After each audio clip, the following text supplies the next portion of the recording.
Hi everyone, I am Yuli. I'm the project manager for the smartphone project. I'm very pleased to have this excellent team to work together, and I'm impressed with the fantastic progress we have already made. Today, I want to share some experience about the project, and I hope we can have more discussion later and make further similar program go smoothly.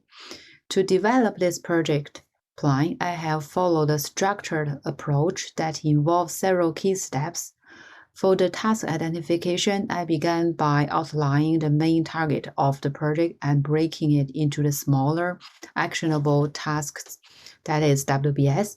These WBS are based on the project requirement, goals, and deliverables. I'm consulted with team members and gather input and ensure that all of the tasks are well identified.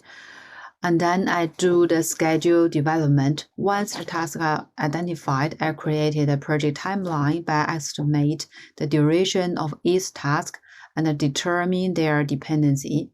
This allowed me to establish a realistic schedule for completing this project, taking into account all of the constructs for this project.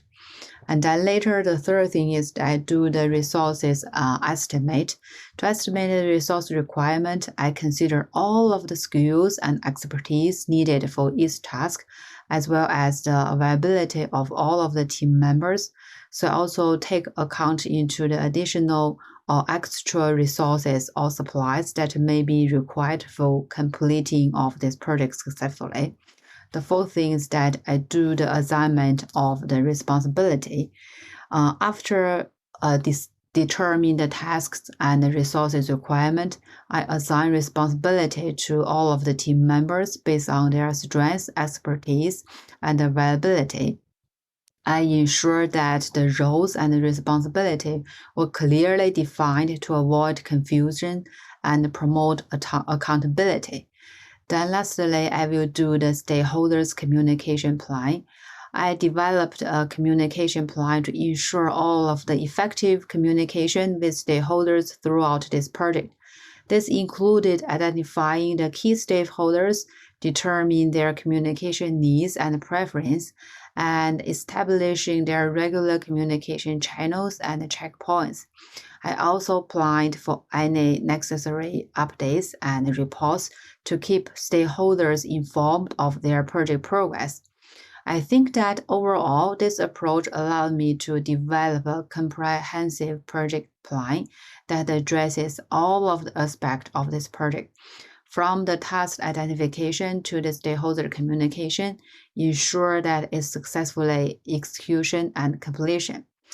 Overall, in this project, I have found that the most challenging aspect is the communication with multiple stakeholders, as each one has their own preference, such as the channels and frequencies for the communication. For example, communication channels can be categorized into the pull and the push method, right? The push method is involving just simply to sending out the information such as updating the updates and sending the distribution messages, while the pull method contains both sending off the message and collecting the information in return. So therefore, for different stakeholders and the types of the updates, we must select appropriate channels to get the message back. Additionally, it is very important to say that we cannot send the text message to the individuals who prefer to receive the phone calls, right? So to address these challenges, we can initiate a meeting with each of the key stakeholders from their aspect to discuss about their communication preference. This kind of approach will help us to establish stronger relationship and ensure the project progress goes smoothly. Thank you.